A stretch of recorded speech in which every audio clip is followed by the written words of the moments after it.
Welcome back, ladies and gentlemen. You're listening to the NTC podcast. Aaron Washington here, your host. Aaron Perlstein, contributor at NTC, fellow host of the podcast. This evening, we have a unique opportunity to interview Coach James Maye. He is currently a coach overseas. He's a former player. He coached the Brooklyn Nets summer league team here just this past summer. So he has some really great experience to offer to the podcast, really great insights that we're excited to get from him. From a unique perspective that he has as a basketball coach. So, James, man, thanks so much for taking the opportunity to join us on this podcast. We're glad to have you, and hope everything is well in your world, man. I know it's busy. You got a trip to Venezuela coming up here in the next week or so, but nonetheless, we're glad to have you, man. Hope all is well in your world. No, I'd like to thank you guys, man. It's always a pleasure to have an opportunity to, get on podcasts and, speak and converse with guys, talk about basketball and the growth and all of that. So, it's definitely a privilege to be able to get on here with you guys. Thank you. Yes, sir. Absolutely, man. So for the listeners here and Aaron, me and James had the opportunity to meet. There was a coaching clinic that an individual named Eddie Wilkins put on here in Cartersville. I'm in the Georgia area, metro area, and we have a Parks Rec program. And we brought in Eddie Wilkins along with James and a couple other guys to help host our clinic for the coaches.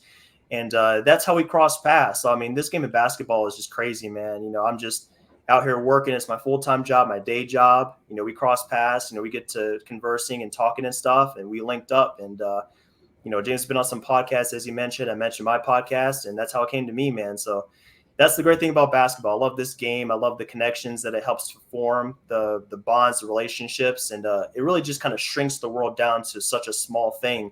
Because, James, you got connections, I'm sure, all around the world, man. And it's just like it brings everybody together, man. So it's just a wild thing. I mean, I remember even just even connecting with you, just going back to when I was in high school. I was born in New York, but I moved here for high school, and in high school got a chance to play in Eddie Lee Wilkins' league in Cartersville in that same Aubrey Street gym, hot gym, packed with people in there. And, so just having a chance to go up there again and help help build that league and speak to the coaches and do that clinic was special, man. I hadn't been up there in years. I've been always saying I need to go up there, a lot of memories and stuff up there, man. So it was just, just great getting a chance to go up and speak to the coaches and meet you, and to hear about what you were doing with the podcast, what you guys are doing with the podcast and stuff is, incredible. So many people have, dreams or desires of starting a podcast and, having the courage to do it and grow like you guys have is very impressive. Appreciate that, man. Definitely. Before we get started, we do have a sponsor of these podcasts, Bet99 Sportsbook. We work closely with them. They have a website, bet99.com. You can go over there and place your bets. You can get involved with the betting game if that's your cup of tea. I know for me, it's not really mine. Aaron, it might be for you. James, maybe for you as well, man. Maybe put some money down. I know it's tough in today's game. We're going to get into how the game has changed here today. But with all these leads going and coming and going and these players dropping all these points, I'm sure it's just like a crazy ton to get into it. But if you guys, have the guts to get into that thing, go ahead and check out Bet99. They're going to hook you guys up. They'll take care of you. They're based out of Toronto, the Canada area, but they got a great thing going on there, guys. So definitely check them out if that's your thing, and they'll take care of you for sure. So now that that's addressed, guys, let's get into this interview here a little bit. James, we just want to ask you a few questions, like I said, about first off, how you got started in your coaching journey. Me and Aaron and several other guys, we were a part of a program called Sports Business Classroom. It's actually based out of Las Vegas at Summer League. They host it every year. And one of their big key components is bringing in guests like yourself that have coaching experience, experience in the front office of teams, player experience, and just asking these guys how they got started, because everybody has a different path in basketball. Some people know people in the NBA and they just get right into it. Other people start in the G League and work their way up. I mean, it varies depending on the person. So we just want to ask you, James, how you got involved with just the game of basketball in general to start. I know you mentioned that back in the day you were a part of Eddie Wilkins coaching, some of his clinics he put on at Aubrey Street. So how did that start for you here, man? Did you have family members that played ball that you followed? Did you have your parents? No, man, just growing up in New York, I just had a love of sports early. played baseball first. I was actually way better at baseball than basketball, even coming out of high school. But Interesting. I just, I had the love of game of basketball. All my friends played. Um, I got to continue my journey. Moved here to Atlanta for high school. Got humbled. Took on some challenges, and my father always told me, if you get good enough, people can never deny your talent, and whatever it is you do. I really took that to heart. Really locked in on just training and stuff. Would come early before school and all that kind of stuff. Playing AAU and all of that, and I got an opportunity to play Division One. Interesting. I had a lot of different Division One offers, but like UNC Greensboro to me was just like the right place to go. They showed loyalty through the recruiting process. Went there under a great coach, Randy Peel, and then Fran McCaffrey became my coach. Is now the head coach at Iowa. Great minds just behind the game, and it just grew from there. Just a challenge, gaining basketball IQ, trying to play chess with the game. I was athletic enough, tall enough, but there were always guys out there better. So just finding a strategy, finding ways to gain advantages on the court, use my shooting ability, which is my A skill, and be productive, at a high level. So that's the same thing that carried on to me going into development, me going into coaching, me going into management, and just different avenues like that. Was just that challenge of piecing together so many different aspects of basketball into one, and just the passion for it. I love it, man. Like one of the things you highlighted that I think kind of resonates with me is the fact that you found that one skill for you. As you mentioned, I mean, you weren't. It sounds like you weren't LeBron James or Kevin Durant, where you came in here and you were just like tier one, dominating everybody. But you found your way, what worked for you, as most players need to do. They got to find that one skill to kind of ride them to the next level. For you, it was shooting. You became a proficient shooter, whether it was from mid or from three, and that was your marketable skill. And it looks like you kind of centered your game around that, and it took you to a level that many people don't reach. We don't want to discount the achievement of making college basketball team, Division One. It's not the NBA, but like it's still a very high level of basketball. And I think that says a lot about you and the way you kind of dedicated your lifestyle around just becoming a better player. So that speaks volumes, and that's very impressive to me just hearing your story. It's just interesting nowadays. I feel like players now, they want to be everything, and they feel like they have to be everything. I don't want to put it all on the players. There's a lot more social media now. There's a lot more cameras, a lot more news, a lot more pressure for people you don't even know because they're posting stuff on social media. So, there's pressure to be everything, but I always think of like a pyramid effect or a domino effect. It all trickles down. Every player has one thing that they could be very, very good at. And becoming as proficient as you can in that particular skill, and then also be good in the other things too, but learn how to, like for me, I use my shot, be able to shoot it from 30 feet effortlessly if that's what it is. Guys have to take that away, and now my drive becomes stronger because of the advantages I could gain because you have to take away my shot, and just learning how to use one thing to lead to another and have a step ladder system with it. In anything you do, whether it's building a career or building a basketball career or a business career, or a coaching career. I think that's an aspect that a lot of people shy away from. A lot of guys, even if you look at the portal of players transferring, you face that adversity and instead of figuring out like a way, a lot of people just kind of running to the next thing where they think the grass is greener, and that doesn't work. Then they run to the next one. I think the guys that find the most success are the ones that are able to stick it out and find a path through those adversities.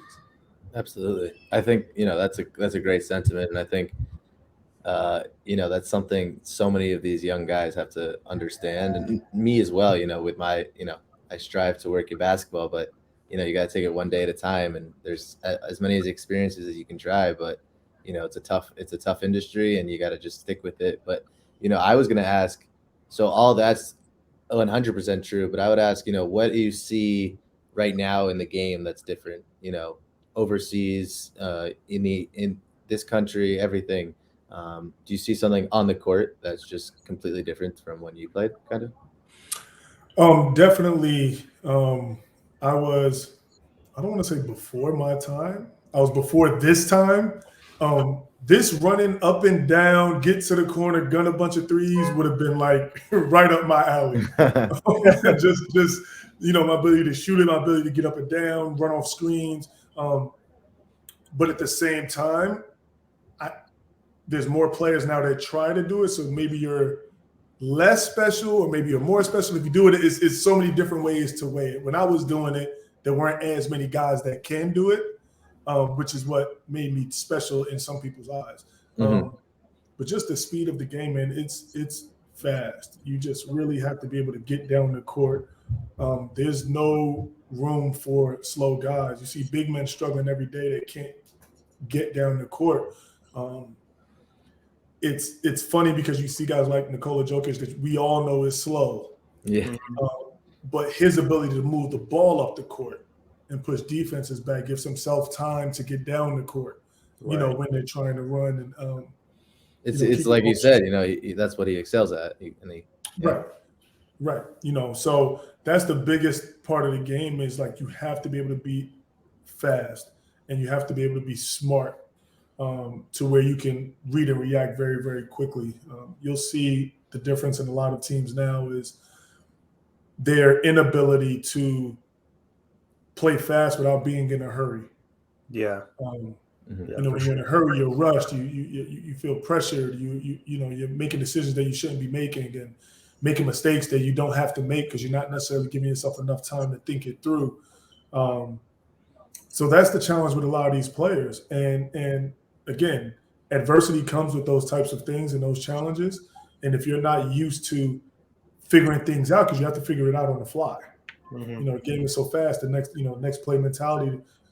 Something else is coming at you, and you have to really, really figure it out fast. So that's where I see a lot of separation now from when I played. Is we wanted to have high basketball IQ when I played.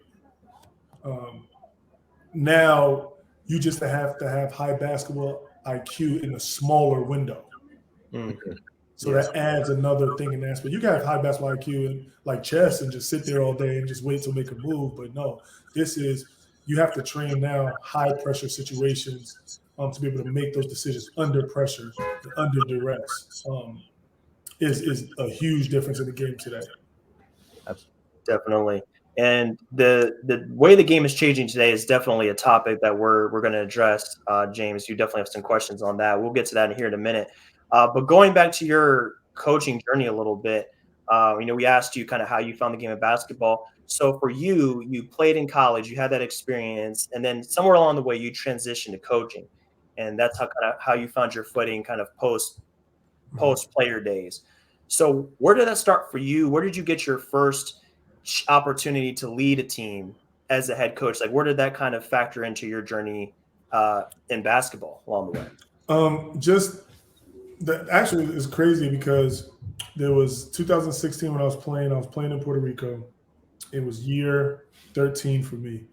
And you have a certain number of transactions that you can have. Our team had run out of transaction and our big man got hurt. We were getting ready to head to the playoffs. We were like a week to 10 days before the playoffs. And, the owners come to me. I was team captain. It's a lot of stuff, but we need a big man. So they came to me and they said, hey, we don't want you to leave. Like, you're the team captain. We know we need a big man. And it was almost like, James, what do you think? Figure it out. And I was like, wow, okay. So, but what I ended up saying to them was, I knew the team needed a big man, get the big man.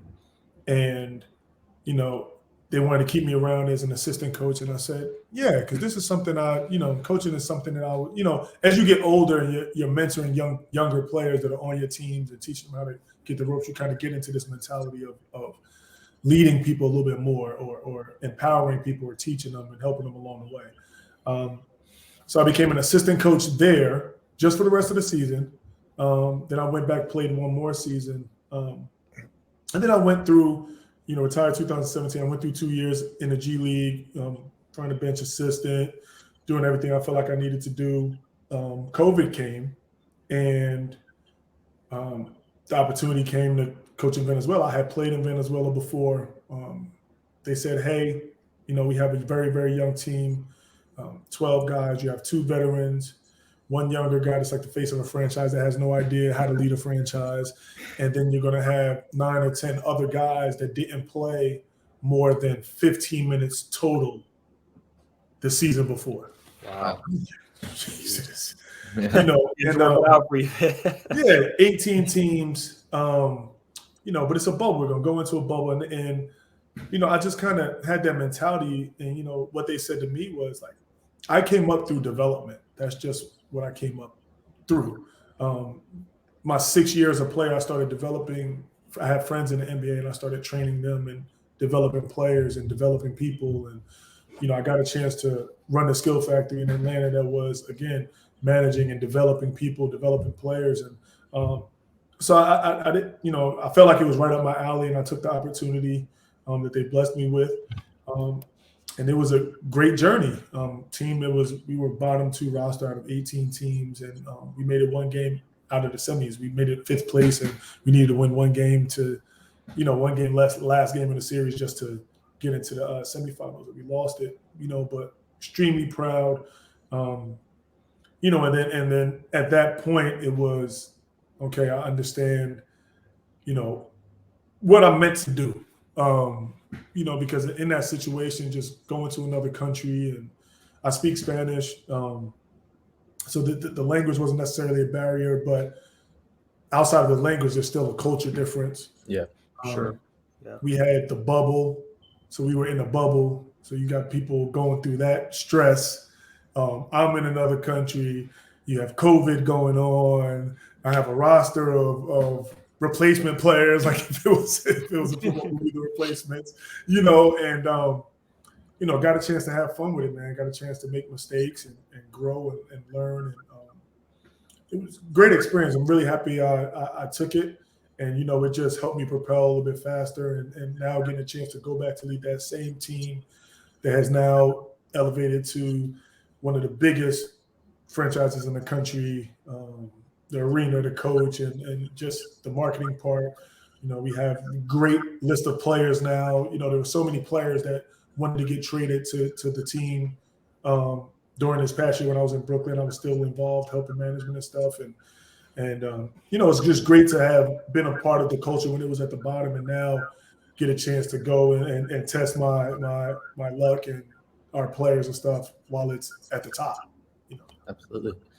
You have so much experience with kind of guys overseas that have developed under you, and you've been able to see that whole progression. A big conversation right now in the NBA is that, arguably 4 out of the top 5 guys that are in the NBA right now are international. And a lot of people not arguably. Not arguably. Yeah, I mean, a lot of people love to talk about AAU versus international and just how they were brought up, and how some people kind of expect that is really the decider these days. What was the biggest drastic thing that you saw in the international kids that was different than Brooklyn and AAU, and how you came up in this, internationally, they're not given anything. Yeah. Mm-hmm. We're so privileged over here. At the same time, we expect a lot. They're not given anything internationally. They're fighting with other guys, trying to get spots on teams. They're teaching you strategy and stuff at such a young age that it's not always just like talent. Right. They play a huge team game, so it forces you to have to figure out a way to fit. If you go back and look at Luka Doncic's numbers or some of these guys' numbers internationally, a lot of times, I remember back in the day, we used to watch the draft and like Boris Diaw come in and be like, who's this guy to average like 7 points? Or I remember a guy talking to me about Ricky Rubio when he played against Team USA, and they said, who's this Ricky Rubio guy? He's not good. He had like 4 points and like 8 assists against Chris Paul. And I said, that's the part that you're missing. He had that against Chris Paul, and he's 16 years old. Right. Like, that's the part that you're missing. is a lot of those guys can do exactly what the way they play internationally. They can do that same exact thing in the NBA. They can do that same exact thing because they've already played under duress. The defensive rules are different. There's so much. If anything in the NBA, they have more space. You have guys who are more talented, but they have more space. So that's a huge difference, seeing guys their ability to think the game and pace it out. Yeah, Luka famously said that he had more trouble overseas than in the NBA. So. Yeah, calling the NBA easy. That's a flex, but I mean, hey, he's proven it with his play. So I mean, can't really hate on him. Even when you look at guys, even when you see American guys that get a chance to play with national team, they just come back different. They get a chance to go play against some international competition and see the way those guys play. Larry Markkinen. Yeah. Guys. Man, he's having an incredible year. Hopefully he's an all-star because he is. Absolutely. 100%. Yes, I mean, you obviously had this experience overseas, man. It's so interesting to hear the comparisons between overseas play and the NBA. And I'm glad, Aaron, you asked that question, because that was one of my questions, is the differences between the two. So, I mean, do you think, James, this is going to continue? We're going to see this trend of international guys come into this league, dominate? Because right now, you look at Embiid, you look at Jokic, Luka, Giannis, they're dominating the league. And it's like, some of these guys, it's a slow grind. Giannis, it was a slow grind. But Jokic, Luka, for the most part, they came in here and just kind of did the thing right off the bat. So, I mean, when you look to the future of the game, do you kind of see this kind of continuing? It looks like they go from overseas to the league, and how the league has changed probably benefits these guys in several ways. Like, would you say I do think it's going to continue. Part of it is because, like, when we're on like different coaching clinics and coaching calls, like, we're listening to these international coaches, for strategies and ideas. America has always used to be based on the most talented. Teams are based on the most talented. If you got the most talented 2 or 3 guys, you were going to win. Right. As they changed the rules and the games got faster and more guys have come in, now we have a, constant rotation of players. Players are coming in having 2-year careers, 1-year career, because everybody's trying to figure it out. But a lot of these strategies from Europe are being adopted. So for those guys, when they come, it's almost easier for them because of the rules of the defensive 3 seconds and different things like that. And the game itself is, we're mimicking actions that they've been doing. I remember when I went to DC 2018 with Washington, and they were doing an action that we were doing in national team years prior. Yeah. But it was just kind of, just that whole backdoor handoff action. We were doing that so long ago. Like, who knew that it was going to be in the NBA and guys are going to be trying to do that, and guys were going to try to play using multiple players. That's how Europe plays. In Europe, you don't play more than 25 minutes a game. 22 minutes a game, everybody plays. You play 10 guys and everybody's a factor. Yeah. So that's why I see the trend. They're made for the style of game that we're playing. Yeah. And then when you have guys like Wembanyama, and you have guys with the size and stuff now that are scary, catching up, where back in the day there were a lot of guys that might have been clumsy or only could shoot. But I mean, you look at Victor, and he's doing everything. And he's not going to be the only one. Right. Yep. Absolutely. There's more Markkinen is so skilled. We just spoke about him. Jokic is so skilled. Guys are very, Giannis. I mean, come on. It's like, they're getting bigger and better. Yeah. And then, I was going to ask, after experiencing the international game so much, what is one rule or idea that you would love to see come over to the States? I know my answer. I would love for them to change the goaltending rule to the FIFA rules. I figured, that's absolutely better. But yeah, it may be better, but there's so many more athletes in the NBA. I think it would kind of like ruin the game. Like, there would literally be guys that jump above the rim, and as soon as the ball hit the rim, they just knock it off. Like, that's true. That's true.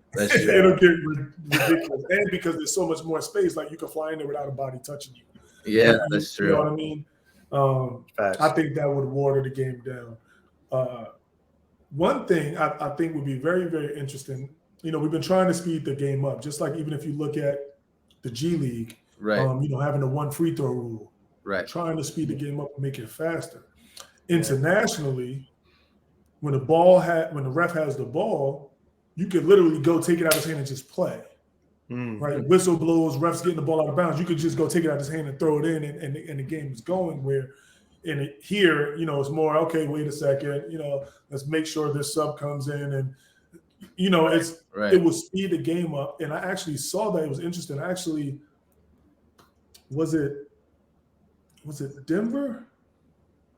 A couple nights ago, last night, or somebody was playing and they actually did that. They actually went and took it out. One international player took it out, and he actually went and took it out of his hand and just threw it. And I was like, oh. And I was like, can we do that now? Like, where to get that from? Did you guys see that? Like, he literally threw it down and they got a point blank layup. And coach it was last night. Huh. I don't think I saw that. Matter of fact, it might have been Brooklyn last night. You know what? I mean, he literally took the ball and threw it straight down the court, and he just caught it. Oh my goodness! Wow. Yeah, I mean that's something I can definitely see, kind of working right into the game today. That's a seamless change, because players try to do that already. Like Chris Paul, if you look at Chris Paul and some of these other guys, you'll see them do this. They're like giving the ball right now because they already have the next 5 moves in their head planned out how they want to get the ball down the court and get into their actions. So I can definitely see that. It might have been Ben Simmons last night when he took it out of his hand, threw it down, and Golden State called a timeout or something like that. Yeah, I wouldn't be surprised if because he's one of those guys, like the way he thinks, especially when it comes to moving the ball, he's just like he has that higher brain function when it comes to working the ball. His basketball IQ is very impressive. He's international. People forget that. That's true. Forget because he doesn't really talk much about where Australia and all that, but and he hasn't played for him, so it's easy to forget that. But he's from over there too. So we've talked a lot about international ball guys, and that's definitely a major part of what makes the NBA what it is today. But we can't forget about domestically. There's so many opportunities, and a lot of what happens here, guys from overseas come here and have opportunities. And one of those huge opportunities is Summer League itself in Vegas every single year. Opportunities for people like me and Aaron that are looking to get into the game via, whether it's a podcast or website. That's how I got involved with No Trade Clause was SBC. James, for you, it gave you a unique opportunity to coach the Brooklyn Nets Summer League team there in Vegas this past summer. So we wanted to dive into that a little bit here because that's obviously a very special experience that not a lot of people get to take part in. So, I mean, first off, when it comes to that experience, that opportunity, how did you come across that? I think you maybe mentioned this a little bit earlier, but when it comes to coaching those guys, I'm sure some of them are involved with the Nets this season in some form or fashion. How did you come across that opportunity? Did someone approach you about it, or did you just inquire about it? And how did that come about? Just this past year, coaching with Brooklyn, working with Brooklyn this past year, coaching with the G League team. We had a lot of those guys, Cam Thomas, David Duke, Kessler Edwards, Day'Ron Sharp, spent a ton of time with those guys, gained a ton of experience. You learn from players just as players learn from you. And I would like to say we did a pretty fair job at developing them and incorporating into the system. Obviously, Nash was there at the time, and he was incorporating new things and gave us a platform to experiment. Season ended. We're with those guys every day, working out in Brooklyn. We're in the midst of the pre-draft workouts and all of those different things, and we're the ones evaluating the talent. We're the ones on the court, touching everybody, feeling everybody, bumping everybody, giving our opinions to the director of player personnel and assist, the general manager, all of front office. So it just came to the time that I think for them it just made sense. Made sense. These guys that are coming in summer league are the guys that we're spending blood, sweat, and tears with every single day through the process of trying to make it. Those are the guys that players respect the most on in any franchise. The guys that are really out there, every team doesn't do it the same. On every team, the coaches aren't necessarily as involved. You might have your development guys more involved. It's different everywhere. Brooklyn has a unique environment to where everybody's in, everybody's part of it, everybody plays a part, and we just got a chance at that opportunity. It was great. Great opportunity. We didn't use the draft pick, deferred it to the next year. So We're dealing with the guys that are there. The guys going through the job process and guys that we've developed. That we're getting ready to head into their second year. So I think it just made sense, and it was just a very, very fortunate opportunity. I always think that must be a really tough transition for them. They just got drafted, like they just played college ball, and they're thrown into an NBA gym, and kind of like in a week we're playing basketball. Like, this is the game plan. This is what I'm assuming you don't put in play after play after play like a regular season. I bet it's more conditioning, kind of getting them ready for the NBA game. But like, how does that really? Yeah, it's definitely a lot of conditioning, but there's a lot of mind breaking. There's a lot of this is what got you here, but forget what got you here. Right. Yeah. It's that part. These are like, we do things completely different. A lot of guys get stuck on the past. Oh, well, I did this in school. Well, that's how I did it in school, and that's how I did it in school. And you got to realize everybody in school is not making it. You've made it because you've mastered that, which is great. But now you have to try to master something else. So you have to be able to come in there anew. And again, that's where it's understanding what your value is that got you there. Right? You didn't get there because of everything you did. Some players do. Right. And those players we all know.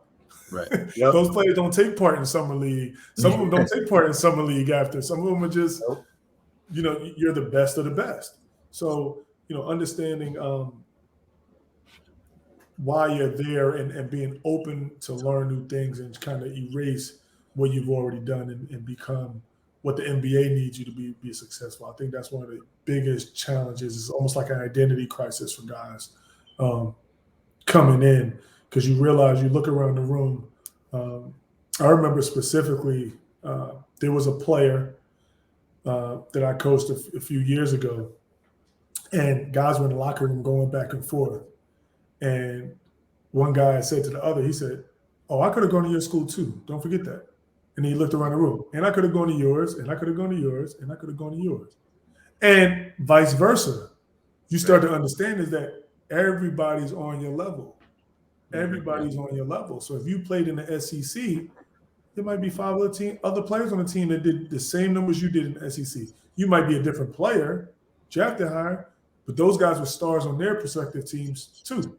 Yep. Their respective teams. So, I think the identity crisis is a huge part of that whole first summer experience. And summer league is a great chance to. You see some guys do well in summer league, and you see some guys struggle. Yeah. But it's a good shock for them. It's like getting in a cold tub. It's a good shock for you to say, "Oh, okay, this is a whole different beast." Right. So I love the idea of it. You're touching on a lot of points, James, that I think separates domestic and U.S. basketball from international basketball. You just got done talking about how guys internationally got to earn their way. They go into these teams playing a very specific role. They all play the same amount of minutes. So these guys aren't looking to go beyond what they can do on the court. They stay in their lane, for lack of a better term. They do what they need to do, and that's what gets the team wins over there. Here, it seems like it's the opposite. So guys you're talking about going to the SEC, going D1, going to these big franchises, and they're the stars. If you're drafted in the lottery, odds are wherever you played, you were the guy. You were the star player. You got all the touches. The offense went through you. You generated the offense. Now they have to go the opposite direction. Instead of going to a smaller or going to a bigger role, like international guys a lot of times seem to do, these guys are going to, they're opposite. They got to shrink their role. So I'm sure Cam Thomas, where he was the bucket getter. You can see his ability. I'm sure you noticed that. Like wherever he goes, 20, just like that, without even blinking.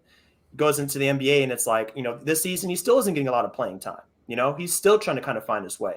So it seems like there's a steep learning curve, especially for the guys that have played at a high level near the future offense. So what it comes back to, James, a lot of times is just being flexible. You talked about coming into the league, accepting your role, kind of transforming the way you think about the game.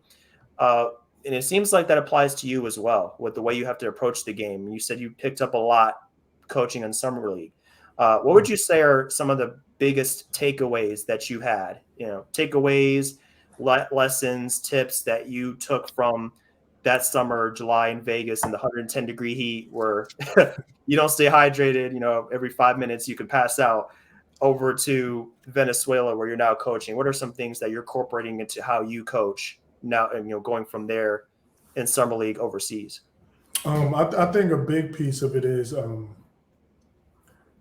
what I really, really love about summer league is that it's in Las Vegas. Mm-hmm. There's so much going on.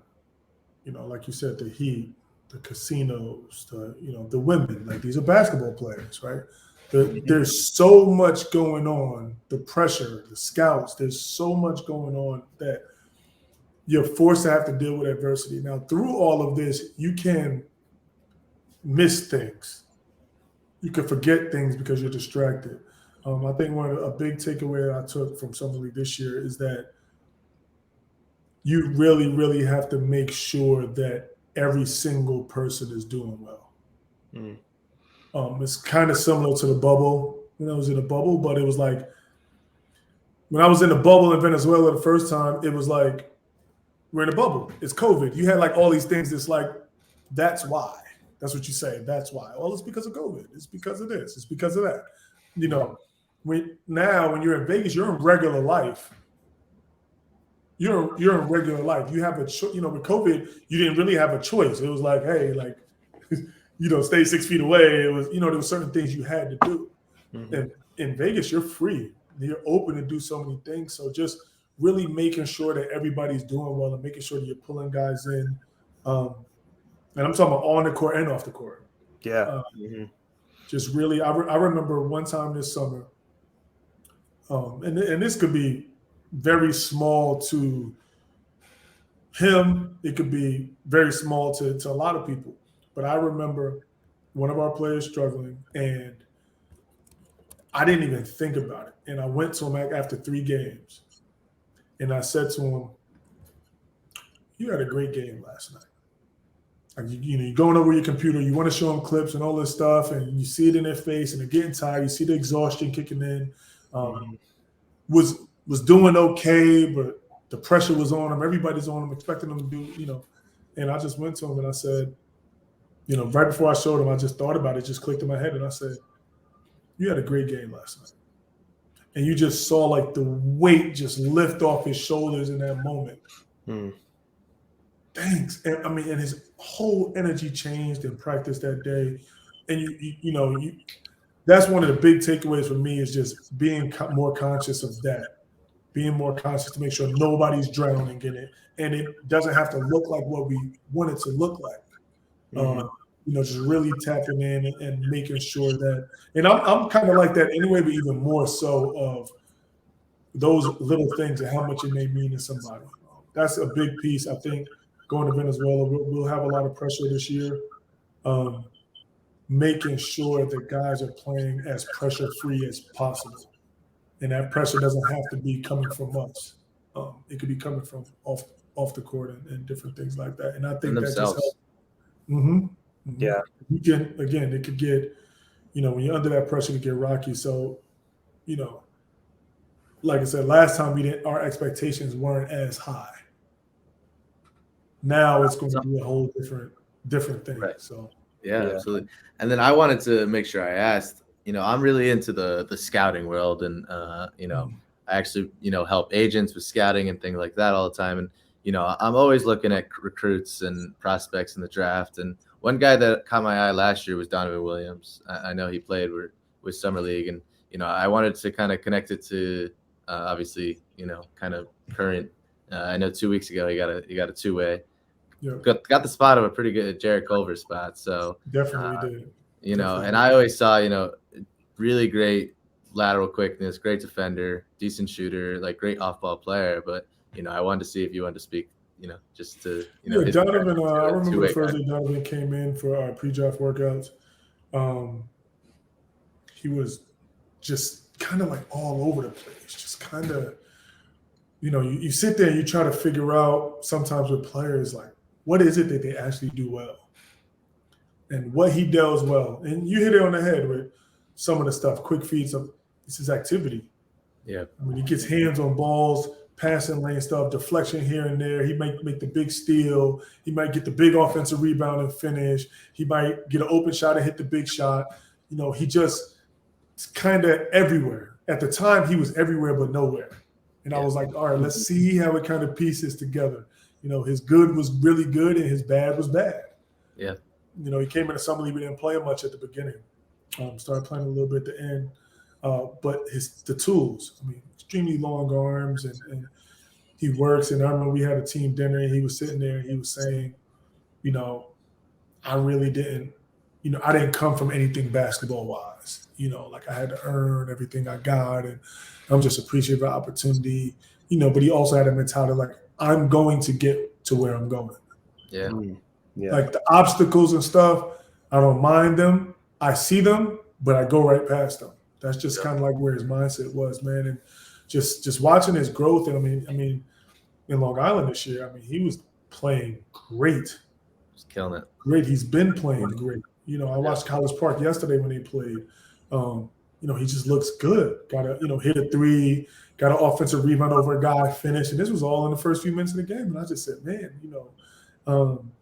and he's doing this without building out his body strength. He's not the strongest player, and but he could do a little bit of everything, man. And I like him.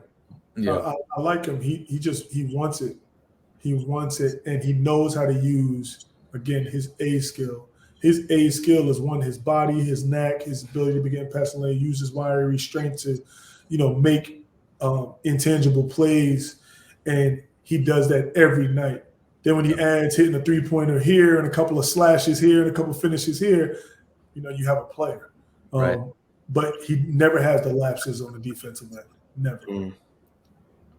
That's what's going to get you to the next level. I mean, you spoke to the way he just kind of dives in, and he's going to get what he wants one way or another.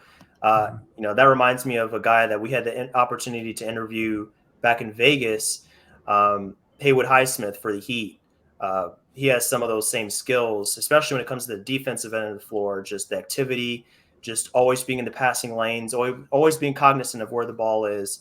And he's making a huge impact in the Heat. And he came from the same situation on a lot of two ways. He was with Philly for a little bit, got onto the Heat, and he just kind of fit right in with the way they play, just gritty, just grinding out wins on the defensive end. So those guys I really just enjoy watching because they get it in a different way. Today's game is, scoring all over the place, 120, 130, 50, guys going for 50, 60-point triple doubles, Luka, all that good stuff. But there's something to be said about guys that, pay attention to the details that just kind of guys like Haywood make the game easier. We played him multiple times when he was in Delaware and at Philly. And, he's the guy you love to hate because you look at him and you just keep saying, what does he do? Right. Like literally, like you're like, what does he do? And he's just efficient, effective, knows when to back door, knows when to face cut you, knows how to get to the offensive rebounds, knows how to find the lane, get through it. You know what I mean? Knows how to hit a shot when he has to hit it. Those are the guys. The guys that are going to be stars are already there. Plain and simple. You need guys that can do all the other things and make it easier for those stars. And he does that every single night. Exactly. Yeah, I mean, we covered we go back and forth, and I think the main topic of this discussion always comes back to the way the game is played today. So we touched on this a little bit earlier, and I guess we can take a full circle and end on this point. But, we've covered some of the changes, some of the differences between international and the U.S. basketball game. Specifically, James, I wanted to ask you, and this goes back to the coaching aspect of it. And this reminds me of a quote that Austin Rivers had, I think it was last week or the week before, where he was talking about like players coming into the game today in the U.S. It's different from even when Austin Rivers played. And that's not that long ago. Right. We're talking about 10 years. It's not a Right. crazy long time. It's not the 80s or 90s. We're talking about 2010, 11, something like that in that time range. And basically what he said is these players – they're just followed by social media and all this stuff from a young age. I mean, we got highlights of kids in third grade throwing up, shots and getting highlighted on hoop mixtape and stuff. And it's just crazy. And I think what he said is like the essence of basketball is being lost a little bit because these guys they're looking for the highlights. They're not going into games like, oh, I'm just going to work on my game and just try to win this game the best as I can, do what I can for my team. It's more so, how can I get on hoop mixtape? How can I get on Ball's Life? And, doing these celebrations and things like that. So, that kind of brings me to what I wanted to ask you is like, is there a way that these guys are being coached today that you think should be changed or should be done differently? Or is there anything that you see on that side that kind of catches your eye? Just anything like that? I think as a coach, it's funny because we had this conversation with Jordan Crawford, and it was like, he mentioned, there has to be gatekeepers of the game. Yeah. That are pulling guys back in. There's so many things pulling different ways, but things that are just pulling them back in and forcing them to play the game the way it's supposed to be played and focus on the game. Mm-hmm. Again, players, they want to do it for the highlights. They don't want to do it for the game. They want to, do it for, like you said, for social media or a mixtape or for the fans or the other people. They don't necessarily want to do it for the game. Mm-hmm. So I just think that there's a huge importance to make sure guys love the game, to be able to use some of those other things and find ways to tie it back into the game so their effort remains pure. I think as long as their effort remains pure, and as far as them trying to build a career and grow in the game of basketball, I think that's the best thing for them. Again, you got to be able to pull yourself away from the social media. You will look good on social media if you could play the game, but you don't just try to do the stuff to look good for that. Ja Morant looks great on social media, but Ja Morant attacks the game every day like Westbrook when Westbrook first came in the league.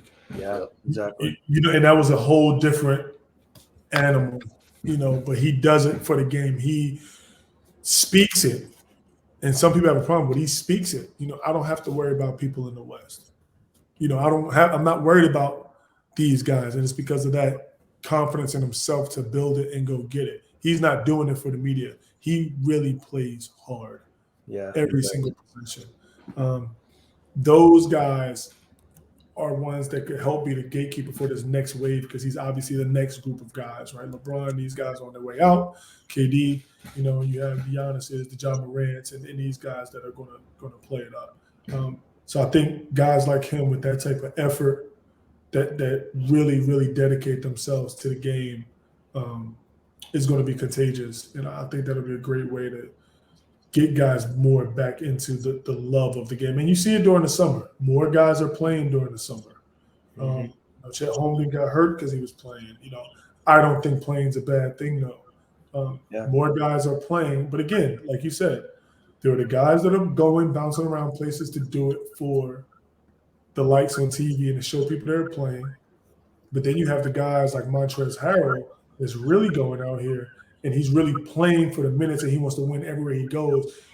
His highlights come from what he does in those summer leagues. Yeah. Mitchell is going down to Miami doing those things. So absolutely. There's a good part of the culture. The culture's not bad. It's just different. But we have to do our part in holding guys accountable and reminding them and telling them the truth. Hey man, you're summer league during the summer. This summer, guys are going crazy. Sometimes you have to remind them. And it's trainers. You have so many people that are training them. Trainers, you got to tell them the truth. Yeah, he dribbled 15 times and spun around 6 times and made a shot and got the crowd going wild. But you have to be able to tell him, hey, you're not making the NBA like that. Yeah. So the culture is good, but we just have to make sure we cultivate it in the right way. Absolutely. Absolutely. I like that a lot. One last question for you here, man, James, before we let you go, man. You have a unique journey through coaching to get to where you are today. And obviously you've put in a lot of work, a lot of hours, you have that attention to detail, and that's really benefited you as you've progressed through your career. Do you have any advice for people that may be listening to this podcast that are looking to be in your shoes one day, coaching a team overseas, coaching a NBA team at summer league, coaching an NBA team actually in the league, G League, whatever the case may be, college? What are some words of wisdom that you would like to impart on those people? Maybe they're in school right now and they're saying, I would like to be a coach one day and have the opportunity to kind of pass the game along to the next generation.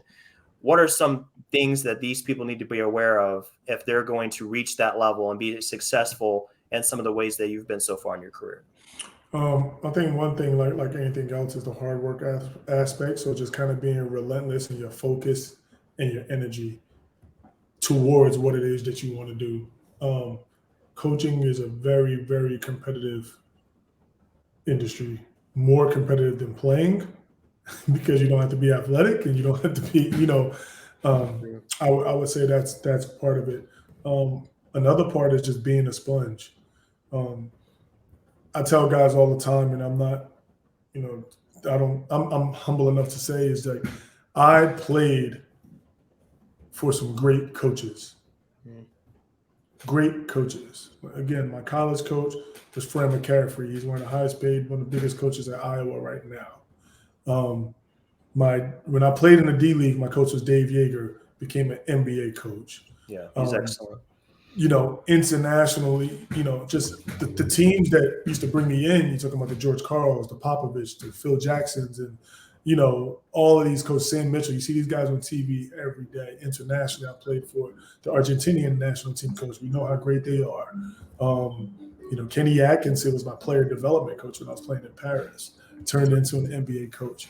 So there's just, and the list goes on and on and on. I've been fortunate. But being a sponge is the biggest part. It's taking something from all of these people. There weren't the podcasts. There weren't the Zoom calls. You had to take the stuff from where you were. I would tell guys to just really take advantage of your resources. You have Slapping Glass. You have Coaches Clinic. You have all of these different platforms where you can gain information just off basic YouTube, just off podcasts like this one. You can gain so much information. You don't have to plagiarize. You don't have to take it and just do what other people do, but you can use it to help form, combine it with your personality and your abilities, and you can use that to help form who you are in coaching. I think in coaching, identity and passion can be everything. Yep. And just knowing who you are and knowing what you can deliver and having a passion to be able to do that is going to be key. You just have to figure out that way. So that's what I would tell guys is find yourself within a coaching, within a path of whether it's coaching, whether it's management, whether it's the broadcasting, the media. I have a friend now that is doing the commentating and stuff on TV, and last year was his first year, and I always tell him just find your voice, find you within all of this. Keep pulling, keep learning, get people's opinions, and then you keep the stuff you like, you throw away the stuff you don't, and you just continue growing and watching. I love that, man. That's some great words of wisdom, and 100% agree with that, man. I mean, we're all kind of in the same boat. We've taken bits and pieces from wherever we've been, and you incorporate it, and you just kind of let it kind of guide you to the next level. And I love what you're doing over there, James. So we want to thank you again, man, for taking the time to join us. This is a fantastic discussion. I love hearing from guys like you because you just know the game at a high level, and you're not afraid to share what you've learned with the next group coming up. So we appreciate you. All the best of luck in Venezuela and beyond, and wherever you go from here, man. So we appreciate it. No, I really appreciate it. Thank you. I would love to come on at any time, and hopefully you guys are covering at some point that we won a championship or something. Absolutely. Oh yeah, man. 100%. And definitely will see you guys at Summer League when I get back for sure. Awesome. Yep, I plan on being there, and I'm sure you're gonna try and make your way out there. So Absolutely. that's the melting pot, man. That's where we all try to get out there and connect, man. So looking forward to it. For all our listeners, we do have our website, notradeclause.com. We have our cap sheets. We have a transaction log. Draft pick capital. We have draft capital pages. So we had a trade today. Roy Hachimura to the Lakers. Second round picks removed. That will be updated on the site. So all that stuff is there for you guys. All the resources you're looking for from a front office perspective.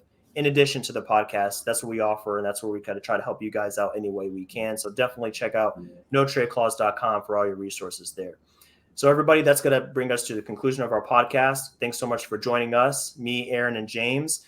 We had a great time tonight, and we hope to see you guys on the next installment of NTC. So until then, take care, enjoy the rest of your day, and we'll see you guys soon.